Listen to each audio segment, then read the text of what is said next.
nous avons tous la responsabilité redoutable de faire de la Côte d'Ivoire une nation unie, pacifique, fraternelle, soucieuse de son développement pour le meilleur avenir de tous ses enfants. Félix Houphouët-Boigny. Après la paresse, dans cette vidéo, nous allons parler de l'immaturité, qui constitue un autre obstacle à la vie citoyenne. En effet, une personne immature ne peut être un bon citoyen. Voyons un peu cela en détail. Qu'est-ce que la maturité? S'agissant des personnes, on peut dire que le mot maturité, qui signifie être mûr, évoque par extension la plénitude de l'être et l'accomplissement du devoir. Les études réalisées sur la maturité humaine distinguent plusieurs sphères de la maturité. Nous allons en citer quelques-unes. Il y a la maturité intellectuelle.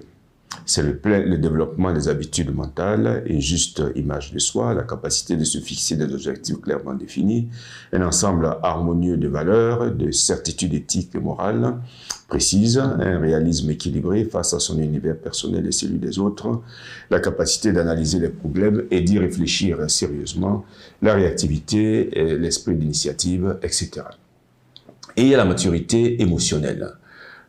C'est réagir de façon équilibrée face aux événements de la vie, sans se laisser abattre en cas d'échec, ni perdre le réalisme en cas de succès, être capable de se contrôler de manière flexible et constructive, savoir aimer, être généreux et se donner aux autres, être sûr de soi et ferme à l'heure de prendre une décision ou un engagement, se dépasser tout en restant serein face aux défis, aux difficultés, l'optimisme, la joie, la sympathie, la bonne humeur, etc. Et puis il y a la maturité sociale. C'est l'adaptation, l'habilité pour vivre avec les autres, l'ouverture aux autres, la flexibilité, la capacité d'écoute, le sens de l'appartenance, la compréhension des différences en matière d'opinion, de valeurs et de culture sans préjugés, etc. Et nous avons aussi la maturité professionnelle, qui fait référence aux habiletés et capacités en ce qui concerne le travail professionnel, à la compétence, à la responsabilité, à la formation permanente, etc. Et puis la maturité socio-politique, qui est la participation aux tâches et intérêts communs, l'engagement social, l'engagement et la disposition démocratique, la solidarité, en ce qui concerne le domaine communautaire et social. Ces différentes sphères de la maturité nous donnent déjà une idée de son importance pour la vie personnelle et la vie communautaire, et donc de son importance dans la vie citoyenne. Essayons d'approfondir encore cela en nous intéressant aux caractéristiques de la maturité. Quelles sont-elles? Nous allons en citer quelques-unes. La maturité n'est pas désenchantement. C'est-à-dire, elle consiste à attendre de la vie ce qu'elle peut donner. La personne mûre a appris à prendre la mesure de la vie. Il faut savoir que s'en tenir sagement à la réalité est sans aucun doute un principe de sagesse.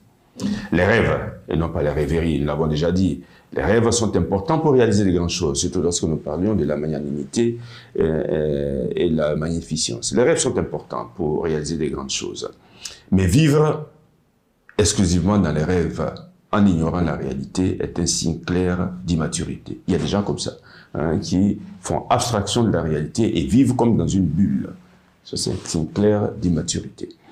La maturité, deuxième caractéristique, présuppose de très bien distinguer entre le monde des désirs et le monde de la réalité. Un homme mûr est un bon connaisseur de la réalité. Et cet homme-là met tous les moyens à sa disposition pour réaliser ses désirs, mais ne prend pas ses désirs pour la réalité. Il sait qu'il y a des choses qui ne dépendent pas de lui et devant lesquelles il peut difficilement faire quelque chose. Il sait que c'est un signe clair d'immaturité de présupposer que tous ses désirs s'obtiendront et se réaliseront facilement. Troisième caractéristique, sans maturité, il n'y a pas d'auto-estime. Il n'y a pas d'estime de soi sans maturité. Parce que s'accepter suppose de connaître et assumer sans dramatiser la réalité. Il est facile à l'homme, on le sait, d'idéaliser sa valeur personnelle. Et à l'inverse, il est fréquent quand des mots dépressifs, l'on se minimise. Il faut arriver à cette connaissance réaliste de sa personne et s'accepter. tel qu'on est. Corriger ses défauts, bien sûr, améliorer ses qualités, mais il faut arriver à cette connaissance réaliste de sa personne. Et là, l'aphorisme grec « connais-toi toi-même » est de mise. Et quatrième caractéristique, c'est que la maturité a à voir avec le temps. Il faut cependant préciser que même si on peut dire d'une personne qu'elle a atteint la maturité, il n'en reste pas moins vrai que c'est au long de notre vie que l'on doit chercher à améliorer sa façon d'être, que l'on doit chercher à améliorer sa personnalité afin de donner aux sollicitations de notre entourage les meilleures réponses et réussir ainsi notre équilibre entre notre monde intérieur et le monde extérieur.